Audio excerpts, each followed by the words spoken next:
Gini aja beralih ke topik baru. Gini aja loh, Chan. Boleh nggak membunuh orang yang tidak bersalah? Nggak boleh. Nggak boleh, baik. Dalam ukuran. Oke, nggak boleh ya. Pegang ya, dikunci ya. Ya, kunci. Oh, dikunci. Yesus itu bersalah nggak? Nggak. Oh, nggak. Kenapa Yesus dibunuh kalau tidak bersalah? Oke, terima kasih pertanyaannya Bang Handi. Kenapa Yesus dibunuh? Karena nggak bersalah. Yang perlu dipahami oleh teman-teman Islam ya, bahwa memang kedatangan Yesus ke dalam dunia ini yaitu datang untuk menyerahkan nyawanya ya. Nah, menyerahkan nyawanya itu dalam bentuk apa? Yaitu dalam bentuk seperti ini apa ya? Dia diserahkan kepada Yudas menyerahkan dia. Bukan kepada, gitu pertanyaannya. Yesus ini menurut kamu dibunuh atau bunuh diri? Loh, dia menyerahkan nyawanya, Bung. Dibunuh atau bunuh diri? Dia menyerahkan nyawanya, bukan karena hebatnya Anda membunuh dia gitu loh. Ya udah berarti. Bro, lo tahu nggak sih Yesus itu di tiang salib diapain? Diapain dia di tiang salib? Dia menyerahkan nyawanya, dia mati di atas kayu salib. Tadi dia menjelaskan kasus Bible dia. Kalau sekiranya nggak, sebentar dulu Pak Bajo, kalau sekiranya nggak diikat tangannya, nggak ditombak lambungnya, minum anggur asam, tetap mati nggak? Enggak. Enggak. Dia nggak menyerahkan nyawanya, nggak akan mati. Siapa yang berperan mematikan Yesus? Siapa yang berperan mematikan Yesus? Nggak ada yang mampu berperan, tapi dia menyerahkan nyawanya. Emang itu sudah dinubuatkan. Ya, gue ikutin. Dia menyerahkan nyawanya kepada siapa? Kepada Bapa. Berarti Tuhan menyerahkan nyawanya kepada Tuhan. Iya, sang anak menyerahkan nyawanya kepada Bapa. Ya. Oh, Yesus disalib itu Tuhan atau bukan? Ya, dia adalah Tuhan dan juga manusia. Oh, berarti Tuhan menyerahkan nyawanya kepada Tuhan. Ya, dia sang anak menyerahkan nyawanya kepada Bapa. Anak ini Tuhan nggak? Ya, Tuhan. Berarti Tuhan menyerahkannya, Tuhan anak menyerahkan nyawanya ke Tuhan Bapa. Nggak bisa nggak gitu konsepnya. Tapi ini Ini Tuhan kamu ada kok kamu jadi bingung sih? Ya, saya nggak bingung, saya justru Anda yang bingung sendiri di sini. Enggak, ini saya nih loh. Yesus Tuhan. Ya. Menyerahkan nyawanya kepada Bapa. Ya, betul. Ya.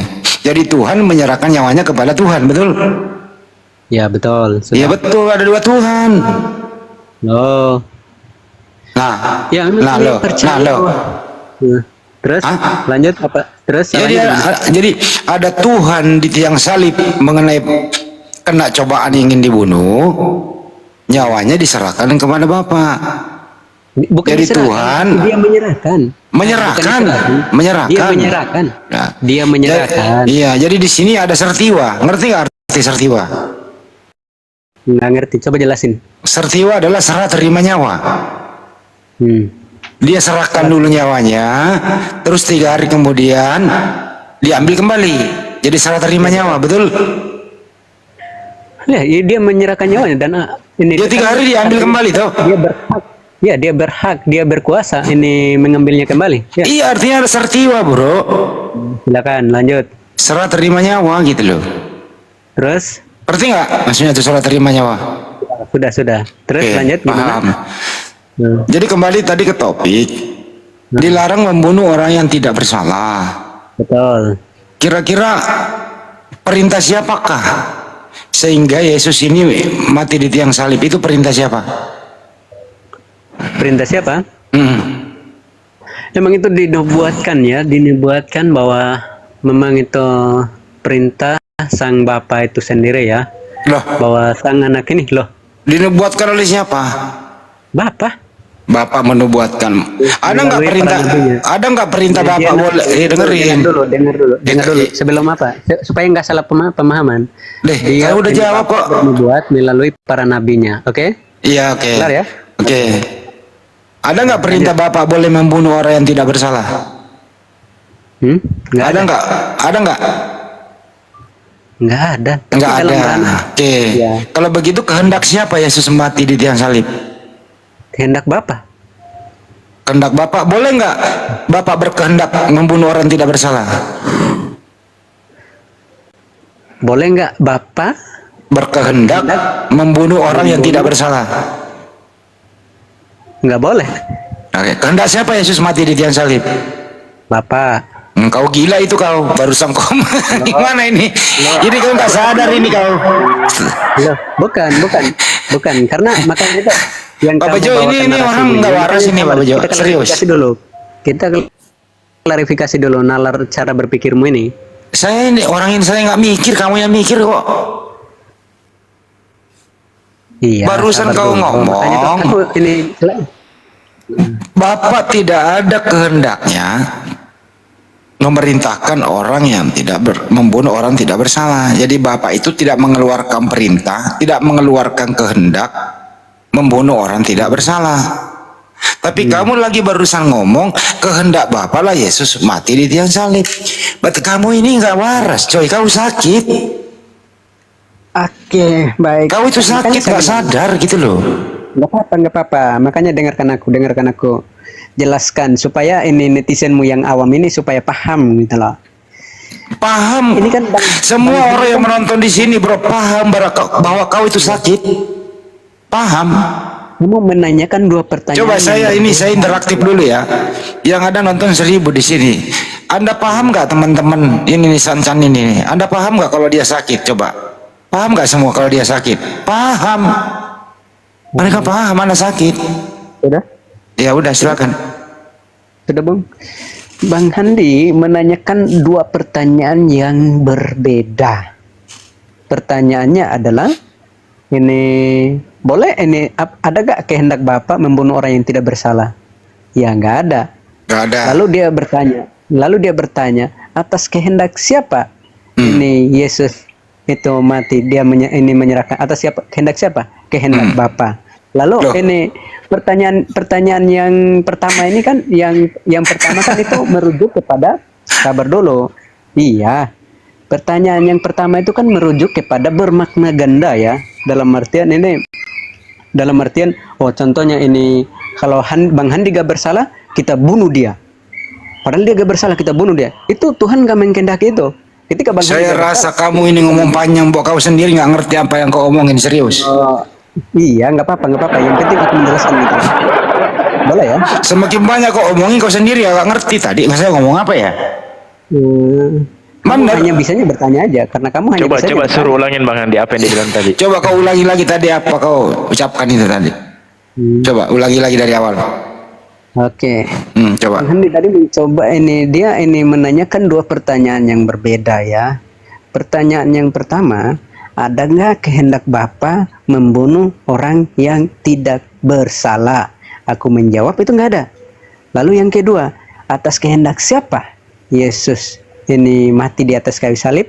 Yaitu atas kehendak Bapa, dia menyerahkan nyawanya kepada Bapa. Atas kehendak Bapa maupun anak itu sendiri gitu loh.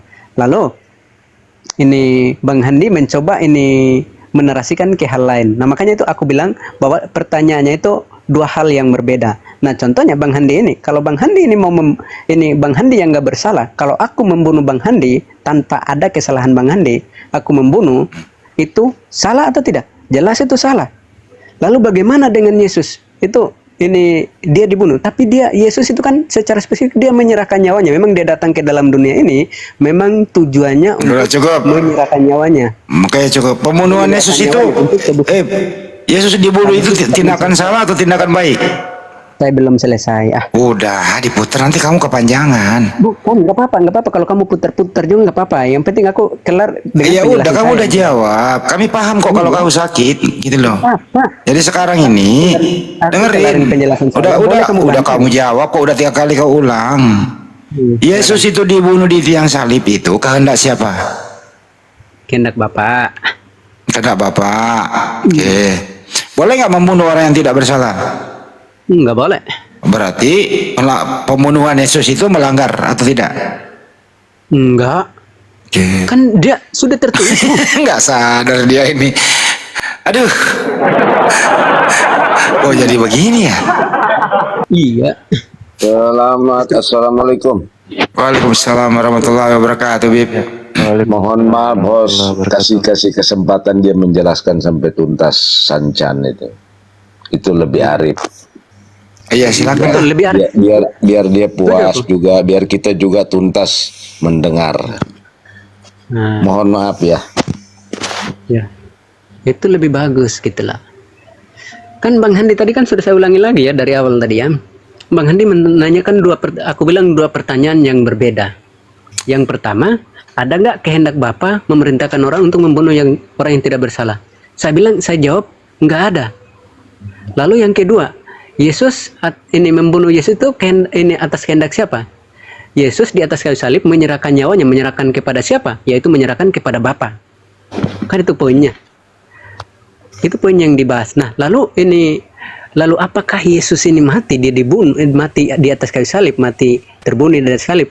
Yesus di atas kayu salib itu memang menyerahkan nyawanya. Tujuannya kedatangannya ke dalam dunia ini, itu memang sudah tertulis di kitab-kitab sebelumnya, mulai dari Kejadian, Mazmur, dan ini Yesaya mencatat hal itu. Tujuannya datang ke dalam dunia itu memang datang untuk menyerahkan nyawanya.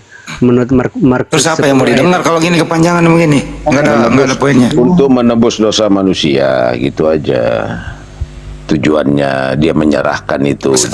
Jadi berbeda narasinya ketika Orang nggak ditanya itu, tujuannya kok. maksudnya mungkin saya bisa jelasin begini. Kalau perintah Tuhan itu kan mustahil memerintahkan membunuh orang yang tidak bersalah, itu mustahil. Lalu bagaimana dengan Yesus yang dia disuruh datang ke dunia tetapi memang untuk menyerahkan nyawanya. Nah, ketika Yesus datang itu punya motif lain, memang dia untuk melebur dosa-dosa yang katanya seperti itu. Jadi dia menyerahkan, hanya dengan cara menyerahkan diri bisa diampuni, yaitu dosa kutukan yang berupa kematian itu yang Anda tangkap dari penjelasan orang-orang Kristen. Jadi Yesus itu bukan diperintah mati sia-sia begitu, untuk menebus dosa kutukan yang berupa kematian. Mungkin begitu Sancan ya? Iya, begitu, seperti gitu. Ya. Sebenarnya Nah itu maksudnya. Sancan, Yesus itu bunuh diri apa dibunuh? Loh, pertanyaan itu bukan, makanya aku bilang ini sederhana loh pertanyaannya. dulu. Iya, makanya itu dengarkan. Tinggal Yesus dijawab, di- bro, nggak usah diputar lah. Sabar dulu. Yesus di atas kayu salib, mau Anda cincang apapun segala macam, kalau dia nggak Jangan menyerahkan libatin nyawanya, saya dong. dia akan mati. Jangan libatin saya. Pertanyaan saya yaitu Yesus itu dibunuh atau bunuh diri? Dengar, Yesus di atas kayu, ketika dia di atas kayu salib, mau gimana pun, mau ditusuk-tusuk bagaimanapun, kalau selagi dia gak menyerahkan nyawanya. Saya nggak nanya itu. Dibunuh atau bunuh diri? Paham kan? Jadi ketika Yesus, bukan karena dia bunuh diri atau ini dia dibunuh, tetapi Oke, kalau selagi kalau dia begitu, gak menyerahkan nyawanya, kalau dia akan begitu terbunuh. saya permudah. Apa perannya Algojo dalam hal kematian Yesus? Apa perannya tentara Romawi dalam hal kematian Yesus? Perannya tentara Romawi apa? Saya permudah loh. Gantian bertanya ya, aku mau bertanya juga nih. Kalau ini dulu belum kelar kok. Apa yang dilakukan tentara Romawi? Dengerin dulu, apa yang dilakukan tentara Romawi atas di tiang salib? Apa yang dilakukan? Aku mau bertanya. Ntar dulu, belum kelar ini mas. Baru segitu loh. Itu loh. Ini dulu loh. Apa perannya tentara Romawi? Aku mau tanya balik juga, boleh nggak ini? Ya nanti aja selesaiin dulu ini. Bukannya nggak mau.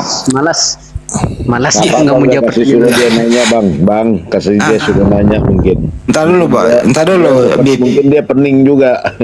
Ini perannya tentara Romawi kok. Ntar dulu Pak Robert ini ada sensei saya nih.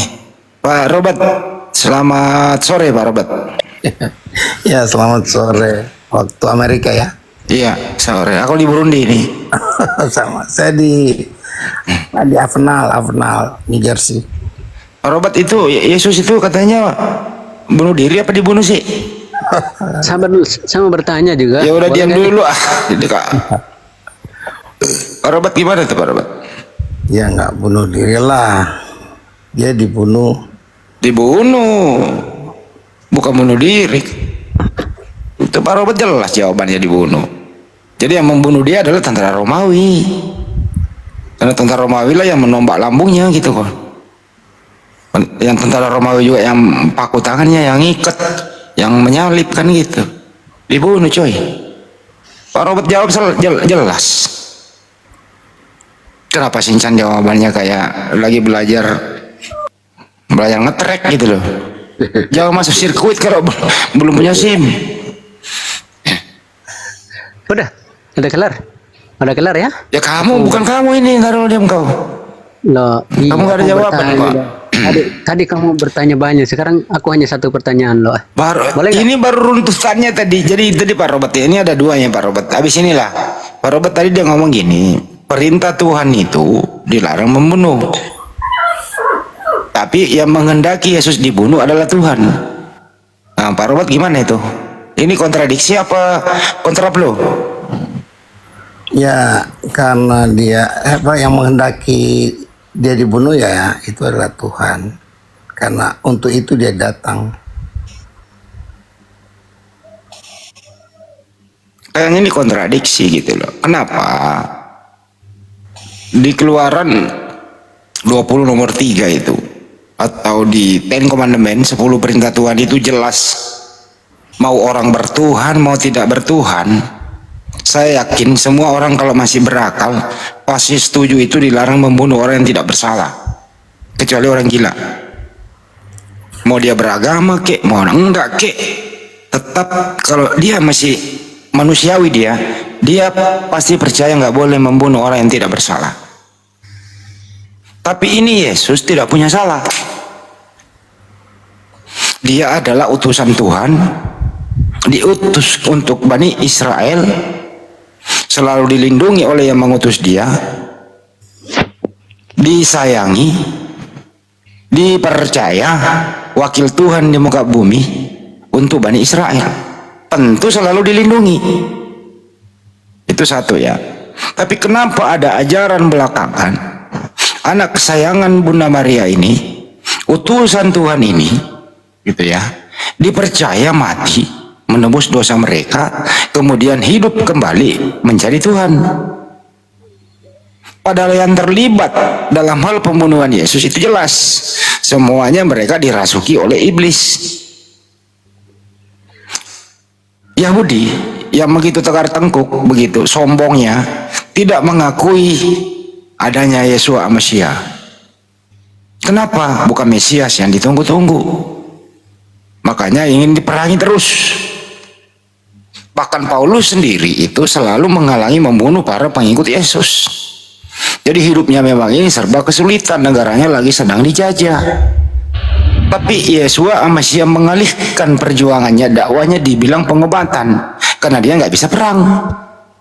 Jual jubah saja, beli pedang saja harus jual jubah.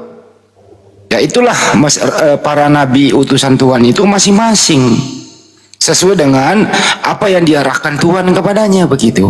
Diberilah dia beberapa mukjizat menandakan dia adalah utusan Tuhan. Menghidupkan orang mati. Yohanes 11:41 mengucapkan syukur.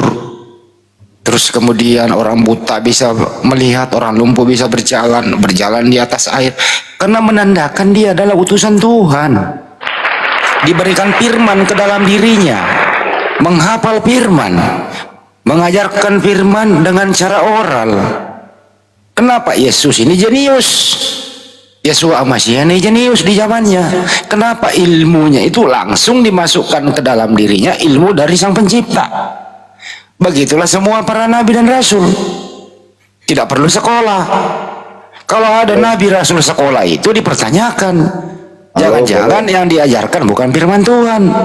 Halo, boleh ya, siap. Silakan. Saya nanya sama ya. Sancan. Saya mau nanya Sancan. Kalau benar Yesus itu datang untuk menyerahkan diri sebagai untuk memutus dosa kutukan dengan cara dia dibunuh, kalau memang seperti itu, berarti Anda tidak boleh mengutuk orang yang membunuh Yesus, justru harus berterima kasih. Bagaimana pendapat Anda, Sancan, itu? Oke, terima kasih.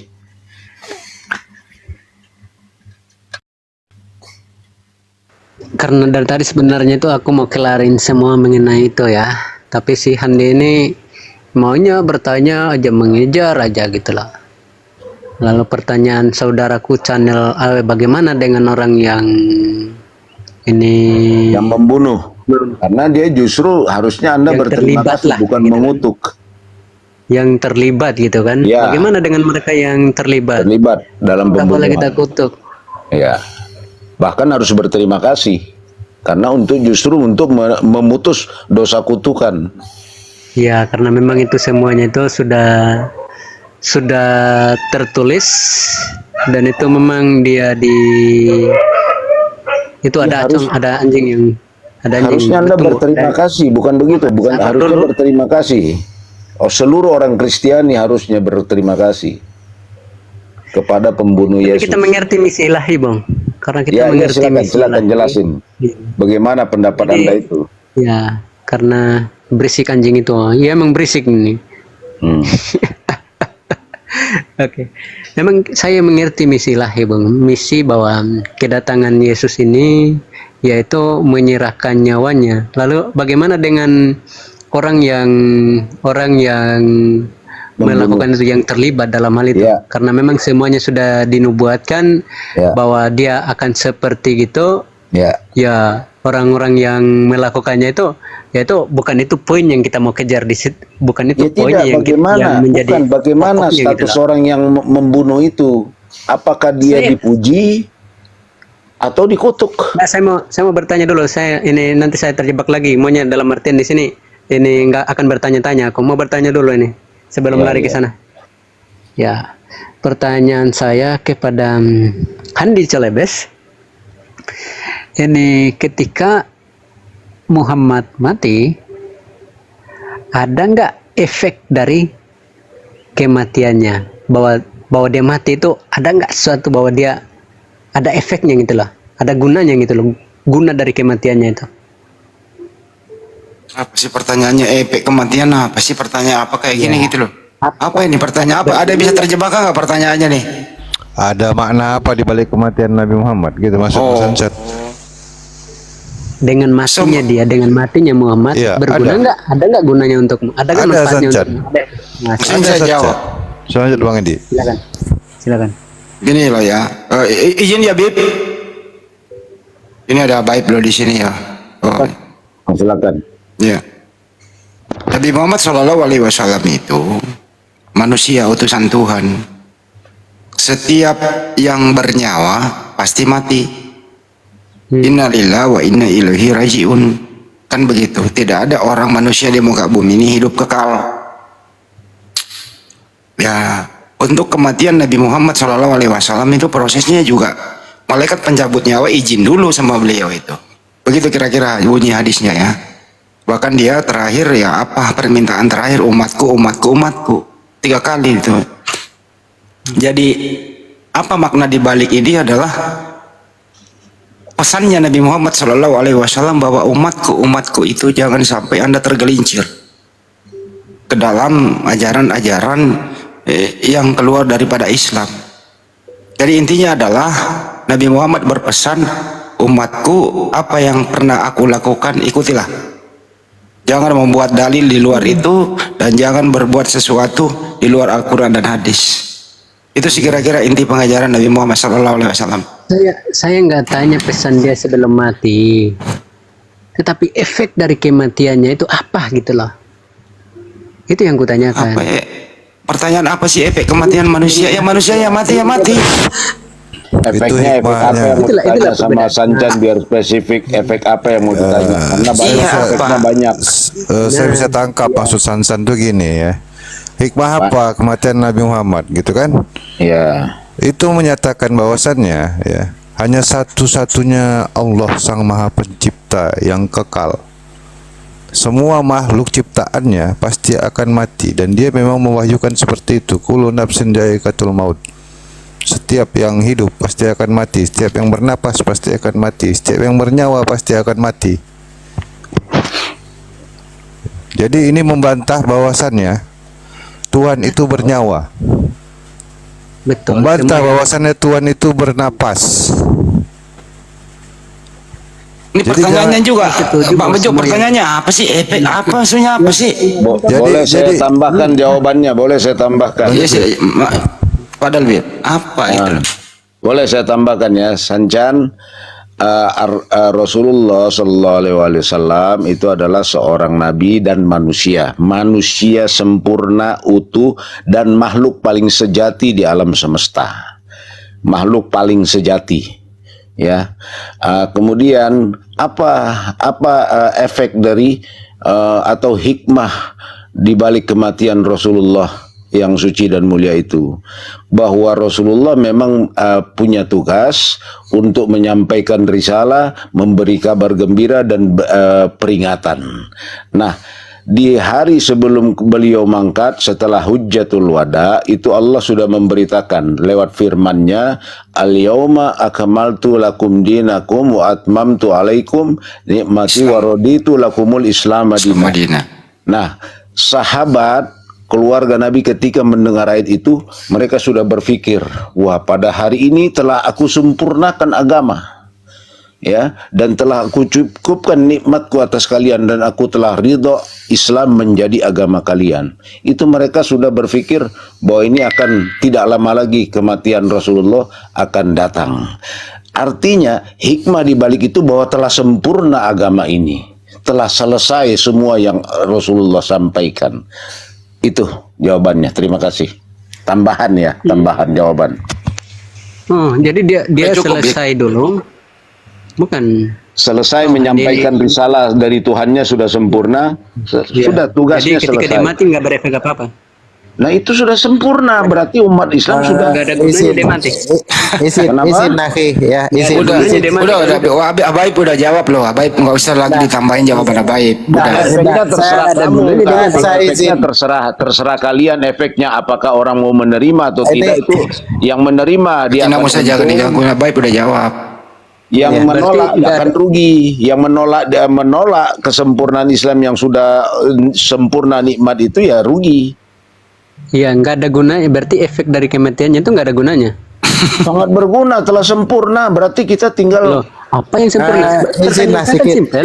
Blunder ini, pasti blunder ini. Tunggu, Sikit saja. Sancan.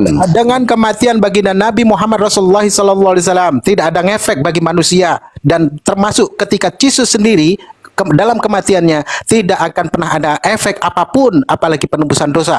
Jikalau Anda mau korelasikan ketika Yesus itu mati dalam kayu salib dianggap sebagai penebus dosa, itu sebagai efek, maka akan menjadi sebuah kedustaan itu sendiri. Sebab apa?